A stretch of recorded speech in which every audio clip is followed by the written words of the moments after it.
Kaya dami pong mga bulaklak din po na lumulusot. Simula po mga katribya po noong maulan. Itong ating kalamansi.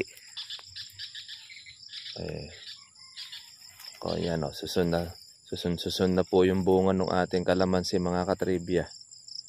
At na rin po yung mga maliliit ay lumalaki na rin.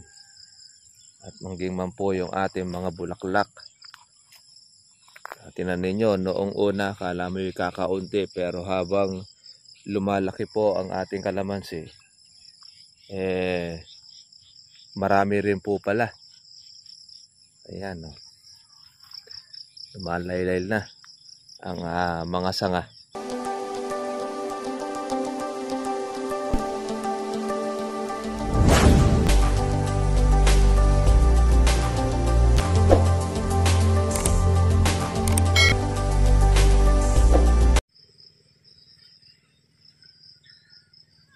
Ito na mga katribya po yung bagong tanim nila tatay na kalamansi. Na nakaraan po ay clearing operation. Ngayon po ay nakatanim na. Ito po yung kasabayan po ng ating punla doon sa ating nabili pong farm. Kinulang pa po sila ng nasa 200 puno. Ayan. Medyo matagal-tagal po bago na itanim itong punlang kalamansi. Good morning po sa inyo mga katribya at welcome po kayo sa aking channel. Minsan pa po galing po tayo mga katribya po sa Camarines Sur, pati na rin po sa Tiwi Albay itong nakaraan, at nakauwi na po tayo roon na maluwalhati. Kaya shoutout po natin ng mga taga-Albay dyan po sa parte po na yon. At minsan pa tayo po muli pong monitor ng ating kalamansi. Ayan na nga po pala, ang ating pong mga bulaklak ay malalaki na. Tapos yung ating bunga ay marami na rin pong mga alanganin. Kaya dami pong mga bulaklak din po na lumulusot. Simula po mga katribya po noong maulan. Itong ating kalamansi. Yan o, susun na po yung bunga ng ating kalamansi mga katribya. At na rin po yung mga maliliit ay lumalaki na rin. At mangging man po yung ating mga bulaklak. Tingnan ninyo, noong una kala mo yung kakaunti, pero habang lumalaki po ang ating kalamansi, marami rin po pala. Ayan o. Lumalaylay na ang mga sanga. Naulan pa kagabi ng malakas mga katribya. Meron na rin po tayo mga halawin. Di pa po tayo nakakapagpapitas.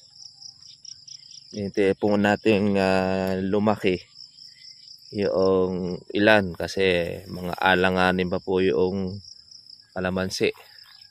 Bagamat yung iba mga katribya ay pitasin na, pero marami pa rin po yung mga alanganin. Pagka ate pong ipapapasok, makakayod. Lalo na po pagka pumababa po ang presyo ng kalamansi, nakakapang hinayang din naman. Kaya ginagawa na lang po natin ay pinalalakin natin muna siya. Pagka po pwede na, malintog, tsaka po natin siya ipapapasok para sa ating mga mamimitas. At least masaya po yung mga tagapitas, kikita siya na maganda. Pero rin po yung may-ari, kikita rin siya dahil mabigat sa timbang yung napipitas na kalamansi.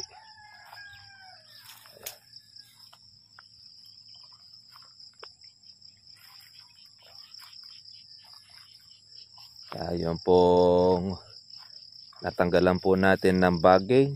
Ayan, lumitaw na po yung bunga. Kaya ngayon, ito na. Ito na mga katribya. Itong ating kalamansi.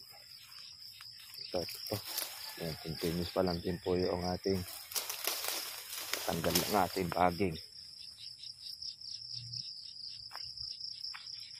Marami rin tayo pang susunod na buwan.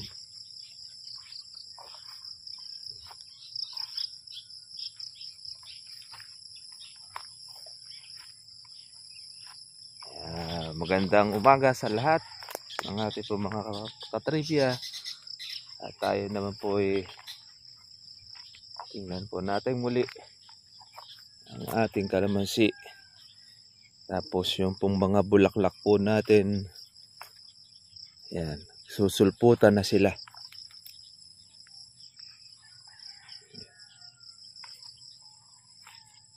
Makatikim po ng ulan. Yan. Kasunod naman po niyan ay mga bulaklak sa bawat dulo. Ayan, no. Dami pong bulaklak na naman po ito. Yan ako bilib sa kalamansi natin. Kahit marami po siyang bunga, hindi po siya nawawalan ng bulaklak. Permis pa rin ang pagkakaroon niya ng bulaklak. Kaya kami sa makikita ninyo, hindi pa nakakatapos doon sa isang pitasan. Meron naman uli po siyang pansunod. Kaya makikita natin na nagsusunod-sunod ang bunga ng isang kalamansi. Kasi tuloy-tuloy po yung ating paglalagay sa kanya ng abono. Continuous. Ika nga. Parang kuwan po yan. Para pong sa tao din. Pag continuous po natin ng pag-aalaga, continuous ang pagbibigay mo sa kanya ng pagkain. Yan. Continuous ka rin pong magtatrabaho sa iyo ang inyong tauhan para ikaw naman ay bigyan din po ng iyong pangangailangan. Pero pagkayaan, pinabayaan natin ang inyong pong tauhan, hindi po pinakain doon sa tamang paraan, hindi mo siya pinasahod ng tama o kaukulan sa kanyang trabaho, lalayasan ka po niya. Nandyan po yung baka gawang ka pa ng hindi po maganda, baka dumating ang time, nakawang ka pa bago ka layasan. Ganyan naman po mga katribya, sa ating kalamansi, para rin po yan yung baboy. Pagka tinipid natin ang pagpapakain doon sa baboy, hindi po siya lalaki. Mababansot po siya. At pagka po siya ay nabansot, ayan, kahit paano pakain na maraming gawin mo dyan, wala na, huli na siya. Kaya tinan nyo mga katribya. Itong ating kalamansi, nalakihan na po nito yung ating kapitbahay. Ito, ahead po ito mga katribya po ng isang taon doon sa ating alaga. Pero tinan ninyo, maging sa paglabong, hindi siya malabong. O yan, marami pong mga kalamanda rin. No? Hindi rin po mga natatanggal po ng kanyang tauhan.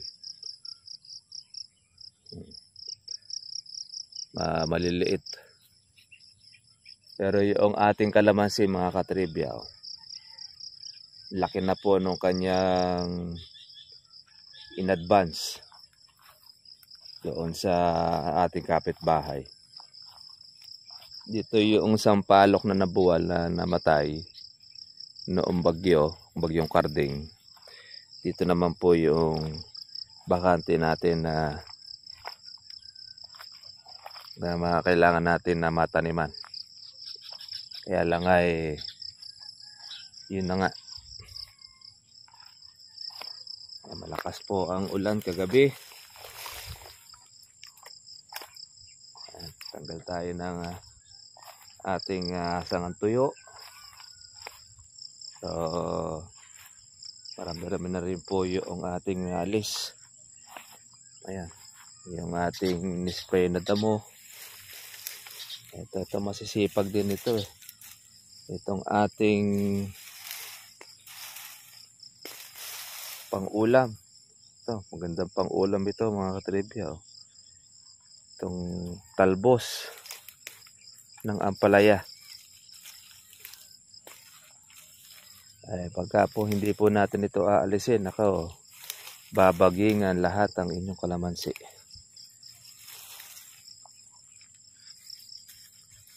Ito, yan. Yan yung ulit bangon ng tawag sa amin.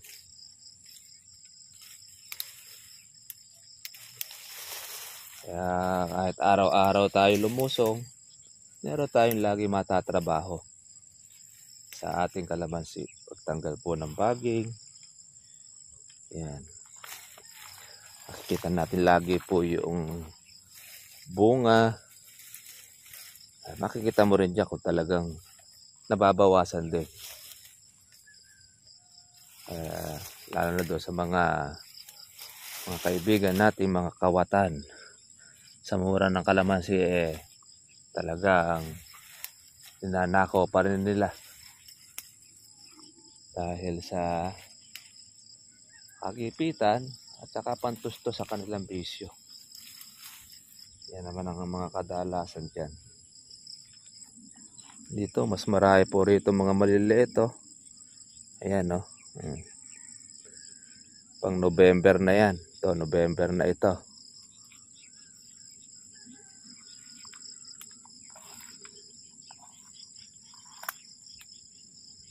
Yung ating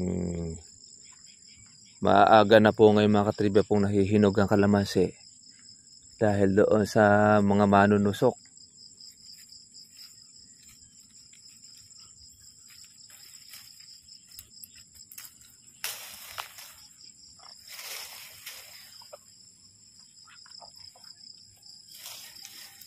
Galing po ng baging na ito. Kayang-kayang paggubati ng kalamansi mo. Pagka hindi nyo po tinanggal, ang ating hinahanap dyan yung pong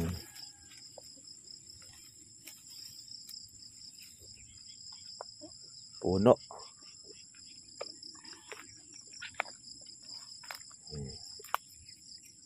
Yan, dahil po mga maliliit.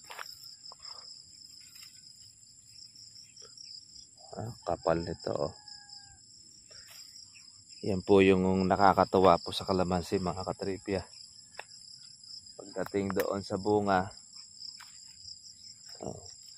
Pero pagka yung sobrang dami na rin, may nalalaglag rin po siya yan.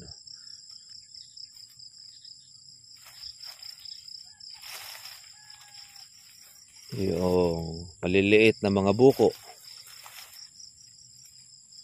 Hindi naman po bago na sa amin yan.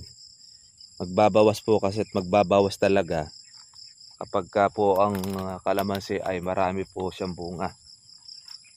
Hindi kagaya talaga na pag walang bunga, wala siyang ibabawas.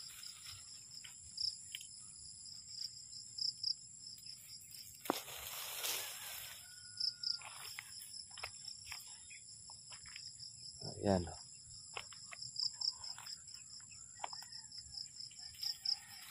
Ayok-ayok na siya. Iba po natin ay reject. Mababa rin po mga katribya po ang presyo ng reject.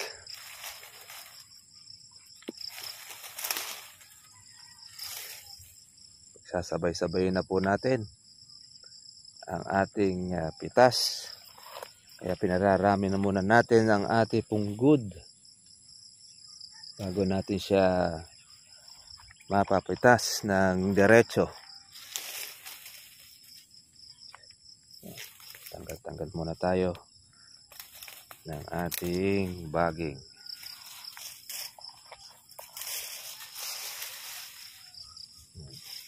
Dali lang naman tanggalin itong mga ito. Yan, oh. Tawag sa amin dito, pipinong gubat.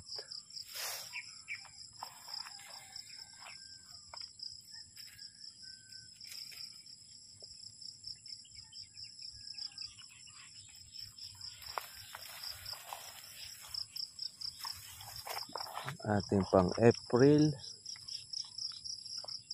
malaki na.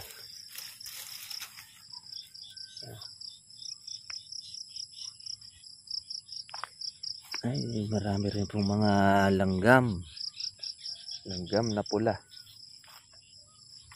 Nahinog na ito. Kaya ganito sa amin, sinasacrifice na ito, inilalaglag itong mga reject. Kung malapit lang po kayo sa amin, give away na po ito.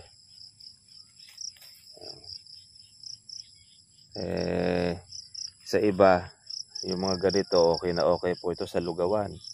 Yan po yung mga hinahanap, lalo na nung panahon po na napakamahal po ng kalamansi. Halos ito ay talagang bentang-benta. Isipin mo, nag 1.6 yung isang bag ng ganito na reject. Kaya lang, sa isang parsela o sa isang lugar, maswerte ka makakuha ng isang bag. Bawa naka 30 na bag ka na berde, maswerte makakuha ka ng isang bag na kalamansi na reject. Ganon, nagmahal yung ating reject. Una-una, wala pong makuha ng bunga dahil nasaktan niya po nitong nakaraang El Nino. Halos nagkasabay-sabay ang bunga ng kalamansi. Kaya tumaas ang presyo.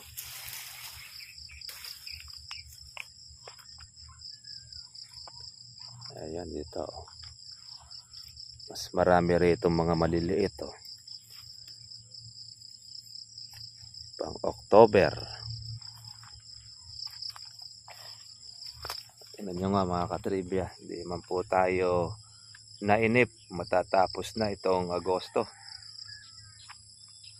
September na. Ayan, oh. Dami. Oh. Laylay na ang ating kalamansi. Ang ating bunga. Nakakatuwa naman.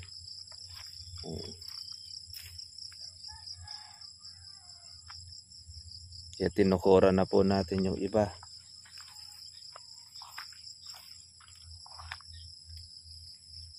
Meron pong iba mga katribya, natutuyo na yung bunga sa kalamansi.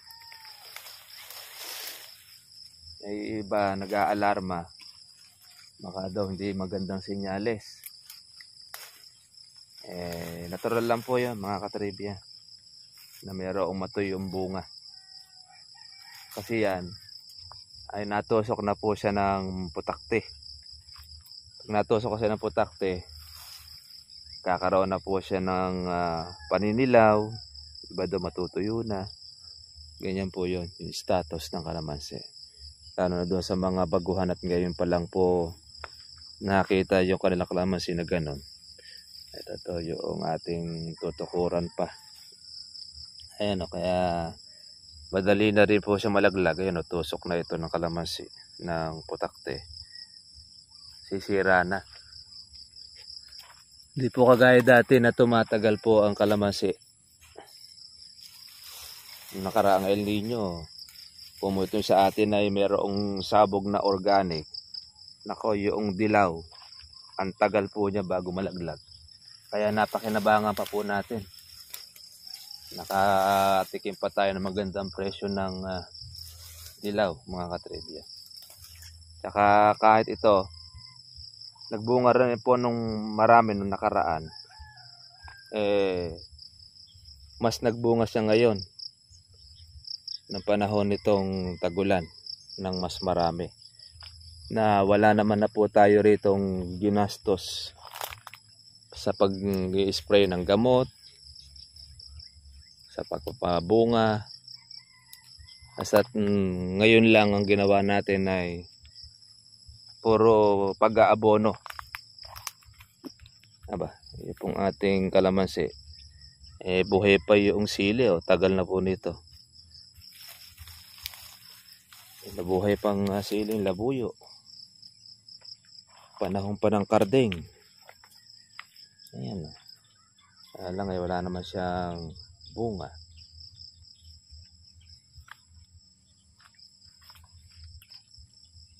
Meron tayo nakita pong isang baging. Ito. Ayan. Ito ang matindi ang kapit. Nako, pagka talaga ito mahirap siyang tanggalin. Hindi siya matatanggal ng isa lang, kamay.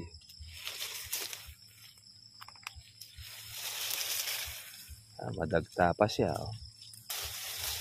Ano nga yung baging na yan. Kapag kaya na bumalot sa ating kalamansi, grabe. Yan.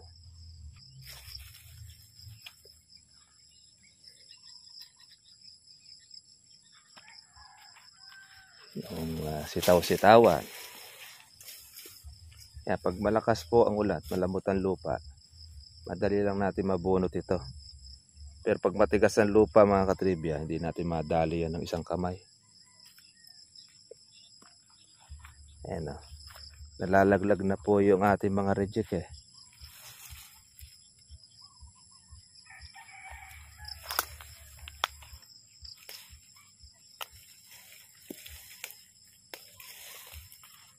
Ang kagandahan mga katribya pag tayo nag-herbicide, matagal uli bago ang ulit ng ating pandamo.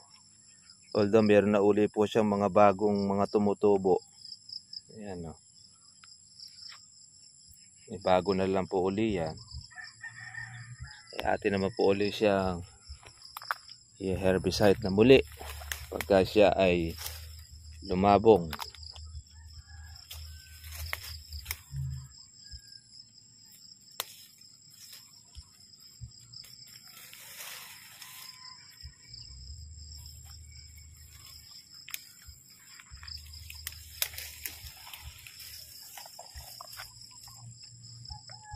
Ano? Ang ganda na po noong hilera ng ating kalamansi. Doon po sa mga kasabayan po nung ating tanim, kayong mainip. Ang kalamansi po natin, papalakas po ang bunga. Dahil yung iba kasi mga katribya, naiinip po doon sa kanilang kalamansi. Bakit pa konti ang nahaharvest? Bakit hindi pa nila gano'n nakukuha yung kanilang pinuhunan? Kasi kung minsan mga katribya, nasa pag-aalaga yon. Minsan naman yan sa paglalagay naman din ninyo ng abono. Interest na ang kalamansi po ay tinitipid po natin. Ibigay po ang nararapat po sa kanya. Hindi po siya magpo-produce ng marami pong bunga. Hindi kagaya po ng maganda ang alaga, ay talagang lumalabong po siya ng husto. Talagang lumalaki. Ito naman po sa atin, matagal na rin natin nakuha po yung ating ginastos dito sa punla. Kinita na natin dito na rin po mismo sa kalamansi. Kaya yung ating pinuhunan dito, absuelto na tayo. Mga kita na natin ito, itong mga bunga na ito. At kahit man po naglagay tayo rito ng 8 bultong pataba, bawi na rin natin dito sa bunga. Kahit na medyo mababa, sabi nga, yung kalamansi, pagka ito naman ay napitas natin ng bultuhan o marami, kikita at kikita pa rin tayo sa ating kalamansi. Di lalo na pagka tumaas pa ang presyo. Kasi, ang isasakripisyo natin dito mga katribya, yung pong mga maliliit. Kasi yung mga maliliit, lihis po sa panahon yan ng kalamansi. Pwede yung gaya na sa November, Sa November kasi, kadalasan, naglilibo po muli ang presyo ng kalamansi.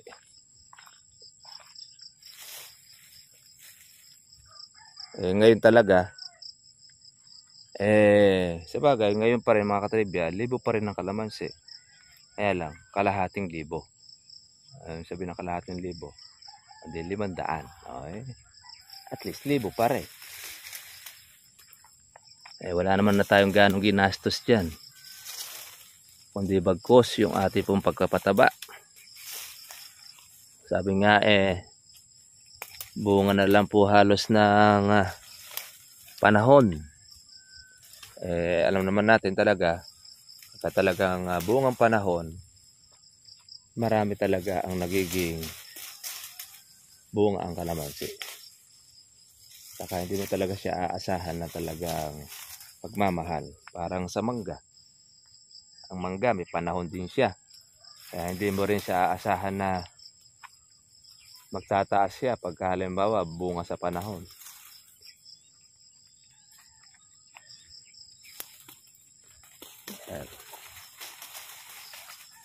Tagal muna tayo ng ating baging. Ayan.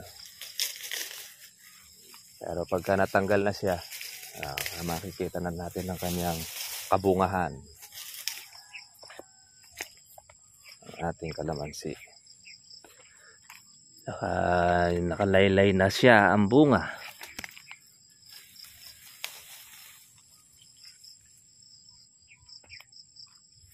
Shoutout po natin ang mag-asawa sa Porac, Pampanga. Kasabayan po niya yung ating pong kalamansi na itinanim. Malalaki na rin siya. Nga yung nagtatanong kung mababawi raw po ba natin niya yung sasabog nating abono. Kasi balak rin niyang maglagay rin po ng organic fertilizer sa kanyang kalamansi. Kaya lang nangangamba siya. Baka daw hindi rin po bumalik ang kanyang pinuhunan. Sabi ko nga, sa lahat po noong mga abono, itong sa amin po ang mura. Hindi kagaya po noong mga mamahaling abono na synthetic. Synthetic siya. Tapos pinaasim pa niya ang lupa. Hindi po maganda ang nagiging resulta. Palakas ka ng palakas ng abono. Paasim ng paasim naman ang lupa mo. Pag hindi ka na naglagay ng abono, hindi na po gaganda ang kalamansi mo. Ito kasing abono po natin na organic, matagal po ang gusar. Pagka naglagay ka talaga, nakikita mo yung epekto to sa kalamansi. Dire-diretso. Saka nakakitang abono with 2 buwan sumisipa pa. Kumakagat pa yung abono. Ito lang naman po yung nakita natin na ganon. Slow release. Basta pagka po umuulan, o kaya natutubigan ng inyong pong kalamansi, may sabog ng abono, doon siya kakain. Nakakatribya.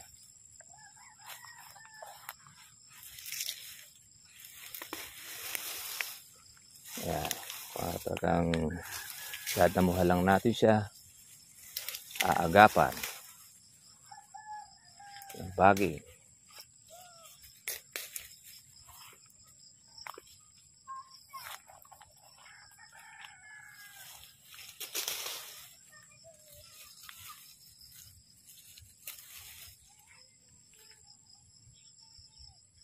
Ayan.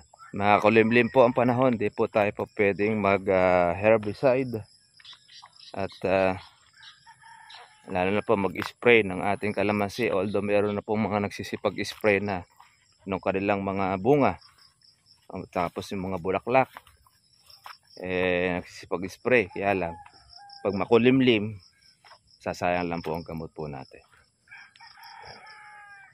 Paano mga katribya? Ganito na lang po ang ating pong vlog at gaya po ng dati. Kita tayo po tayo po bukas. God bless po sa inyong lahat. Bye bye. Isang magandang umaga po sa ating po mga ka-farmers. Basta tuloy-tuloy lang po ang pag-aalaga. Monitor po natin para noon maging continuous din ang inyo pong pagkukunan ng pangkabuhayan. God bless.